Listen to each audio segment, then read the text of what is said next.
Okay, my friend Buddy over here, he's going to do the 2026 NRL prediction tier list. Hello everybody, so today I will be doing predictions for the tier list of 2026, and I know I might be a bit biased, but I'm just going to have to go with it. Alright, let's move on. First, we're going to go the wooden spoon. Now, who do I have as the wooden spoon, you may ask? Well, my friends, I have got the St. George Illawarra Dragons. Hear me out. They suck. Yup. But on all serious reasons, they're just not the team that I would expect to make the 8. I do think their highest they can go is maybe like 9th or something. Just, I'm not a believer. Right, 16 to 13. Next, I have got the Newcastle Knights. Shocking thing about this team is they're nice, good industry. Just they're not a team that I would see to make the 8 or do anything unless they have a fully healthy Kalen Ponga. I just don't see him going anywhere. Dylan Brown will really help him out, so let's see where this goes. Alright, next, 15th place. I have got the Gold Coast Titans. And here's why. I think they're a good team, and, you know, they're not the best team that I would expect, but they are an industry that I would probably say could make the 8, just don't have the power, and it just doesn't look like they're trying. Let's hope Jaden Campbell can lead them to another top 8. Alright, now we're going to go to, what is it? Yeah, we're going to 14th place. Now, I have got the North Queensland Cowboys. No disrespect to the North Queensland Cowboys, but they're just not a very good team. I will admit, I think Tommy Dearden can lead them to another top 8. Just, I don't see it happening in 2026. So, hopefully they can make the top 8, but I'm just not a fan. Alright, 13th place.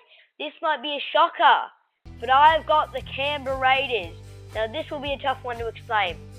They were the minor premiers. Very, very good team the entire time. Beat the Storm, beat the Broncos, beat all the great teams out there. But I just think they'll have a huge fall-off, man. They've lost Jamal Fogarty, their halfback.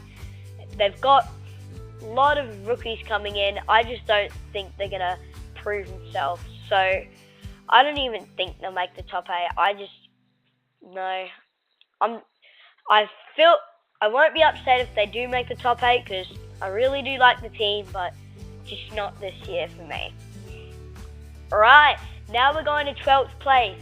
And who I got in 12th place? Well, it is the Cronulla Sharks.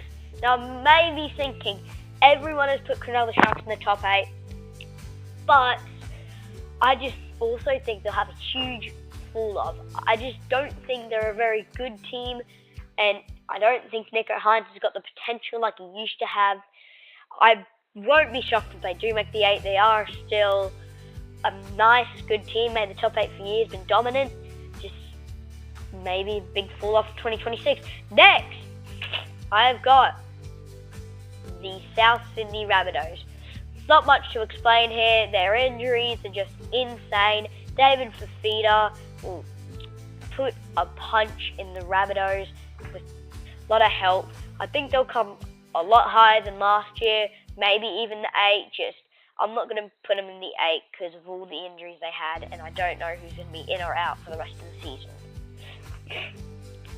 Alright, now we're going to 10th place. Now, the final 10 teams. Who just misses out? Well, my friend, that will be the New Zealand Warriors. Now, let me just give you something why. They made the 8. They were in the top 4 for most of the time. The reason they fell off is Luke Metcalf but they're not gaining much people. The only player I think that can make a difference is Khan Pereira, and yet he's only a winger, so unless they pass out to him, he's not really going to do much damage, so probably going to miss the 8. Now, a team that barely misses out is, I'm sorry, everyone wanted to see this team in the 8, but I have to go with the West Tigers. I do think they'll be dominant, make it, do whatever they want, but for now, I don't think Luai, Buller, and everyone else has got what it's got. I mean, it is pretty impressive they came from the wooden spoon to the top, so I'll give them that, but I just really don't see him come up.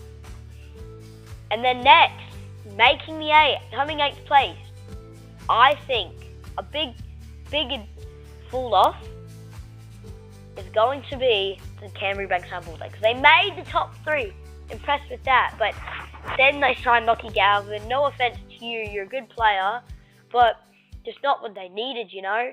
Making $1 million a year with the Tigers going smooth. Doesn't matter anyway, I just don't think the Bulldogs got what it takes, but, you know, I do think they'll make the 8, still a dominant side, and yeah, just not a very good team. Alright, next, shockingly, the Dolphins. They make the 8, not a shocker there, they're a very good side. Isaiah Katoa and Hamaso Tabuai-Fidow, very good players, probably will carry their team all the way through the finals. Wouldn't be surprised if they made the top 4, to be honest, but, you know, I could be wrong. They could not make the top 8, they could. They're a very unexpected team, so we'll see how this goes. Next, I've got the Parramatta Eels at 6th. Now, I know what you're thinking. They're not gaining many players. They're getting Brian Kelly and Jonah Peasant. They are very, very good players, a lot of potential, so I just think they'll have what it takes to win, you know? So all the Eels fans, you guys might make the 8, congrats. Now 5th place, who barely misses out in the top 4. Now I've gone Sydney Roosters. Now why? I mean, they're gaining Daly Cherry Evans and Reece Robson. I think they'll be a very good pair. Daly Cherry Evans, one of the greatest, most experienced players ever. Great leader, Origin star, Kangaroo star. And, you know, he's just what the Roosters may be missing in their puzzle piece. So, hope that. Don't think you'll make the top 4. Wouldn't be surprised if you do. Good job. A lot higher than last year. Now to the top 4. 4th place. Big upgrade from last year. Didn't make the 8, but I do think Manly will do very, very good. I mean, they're gaining Jamal Fogarty. They're losing Daly Cherry Evans, but I don't think that's a big loss for them because Jamal Fogarty's got a lot of potential, got good skill, and I just don't think that Manly Seagulls will not make the 8 this year. They're a very, very dominant side. They just haven't shown their true potential. Very inconsistent though. 3rd place. Now I've gone with the Melbourne Storm. I'm surprised I put them up this high. A lot of injuries, losing a lot of players, but still, they're the Melbourne Storm. And, you know, they've just made the top 8 every year, top 4. They've made the grand final 2 years in a row, so can't doubt them. So, yeah, there's not really much to explain with the Storm there. They're just always in the 8. 2nd place, I've got the Penrith Panthers.